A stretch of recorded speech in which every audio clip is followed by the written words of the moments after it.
Oi pessoas, tudo beleza? Espero que vocês estejam bem. Vamos então iniciar mais uma semana de estudos. Eu vou pedir para vocês pegarem lá o livro didático lá a partir da página 19 para acompanhar as aulas dessa semana.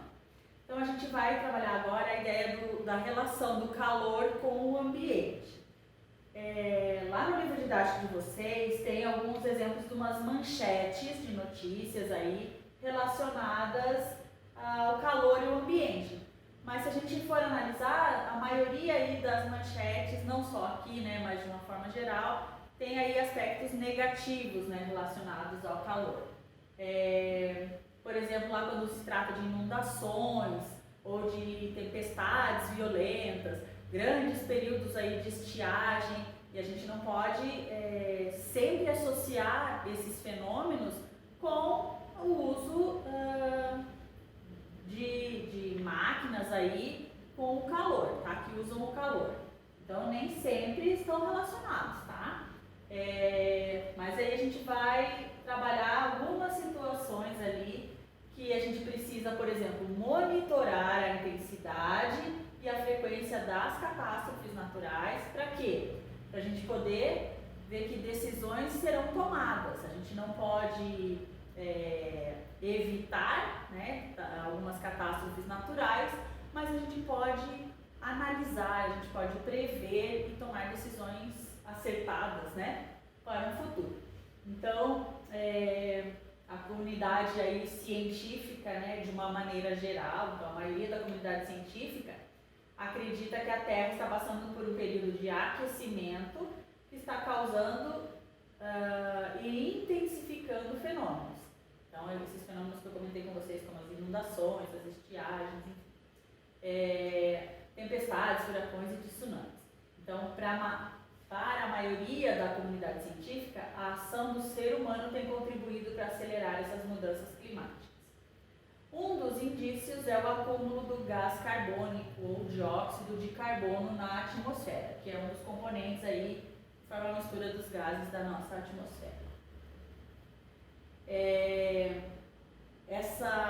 Esse desprendimento aí de gás carbônico na atmosfera, esse aumento da quantidade de gás carbônico na atmosfera, ele se intensificou, né, após a Revolução Industrial.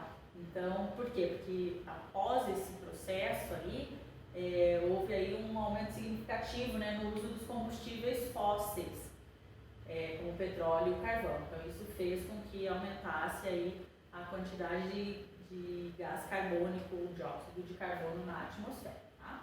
Interferindo aí no equilíbrio climático do nosso planeta.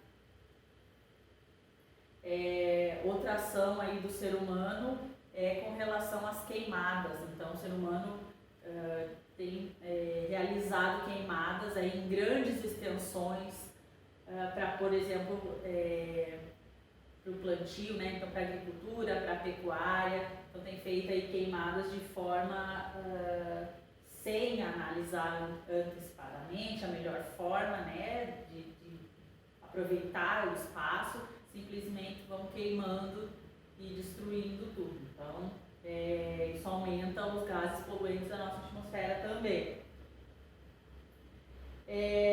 Outra situação, então, a emissão exagerada de alguns gases provenientes dos desenvolvimentos tecnológicos científicos estão relacionados com a redução da espessura da camada de ozônio e a intensificação do efeito estufa. Não sei se vocês lembram desses fenômenos, né? Isso pode contribuir para o aquecimento global e a intensificação de fenômenos naturais. Então, se a gente lembrar lá na estratosfera, que é uma das camadas lá da atmosfera, né, existe a camada de ozônio, que é um gás que é extremamente importante para a vida no nosso planeta. Ele faz com que a temperatura do nosso planeta seja favorável para que se tenha vida, né? Então, a camada de ozônio, porque se não existisse a camada de ozônio, então os raios solares seriam muito intensos, as pessoas teriam queimaduras, teriam câncer de pele, enfim. Então é extremamente importante. E essa temperatura adequada à vida na Terra é chamado de efeito estufa, tá? Então o efeito estufa é um fenômeno natural e é favorável para que se tenha vida. Porém, o que acontece? Quando se elimina grande quantidade de gases poluentes, a camada de ozônio vai ficando mais estreita, né? Vai reduzindo aí a camada de ozônio. Ou então, dependendo dos tipos de gases, vai acontecendo aí um aumento aí na intensificação do efeito estufa e vai aumentando a temperatura global, que a gente chama de aquecimento global, né? Vamos falar um pouquinho então sobre isso. Com relação ao aumento da temperatura, aquecimento global, a gente tem aí como consequência o derretimento das geleiras, como tem no livro didático de vocês, de uma geleira específica aqui na Noruega, a diferença, né, o recuo aqui da geleira com o aumento da temperatura fez com que essa geleira se derretesse, né? Uma grande parte dela já não existe mais. Tá? E isso em várias geleiras no nosso planeta. Vejam que essa imagem aqui no livro didático de vocês é de 2011, então a gente pode até pesquisar como que ela está atualmente, né? E aí, como eu falei para vocês, a camada de ozônio é o quê? O ozônio é um gás, né, O3, então tem 3 átomos ali de oxigênio, né? É um gás que está concentrado numa altitude que varia de 15 quilômetros a 35, então está lá nessa atmosfera, forma uma camada importante lá, porque filtra os raios ultravioleta do Sol. Tá? Daí, há mais de 30 anos, foi identificado uma diminuição na espessura da camada de ozônio sobre a Antártica. Então, esse é um fator que a gente precisa prestar bastante atenção, porque assim, esse fator aí é chamado de buraco na camada de ozônio.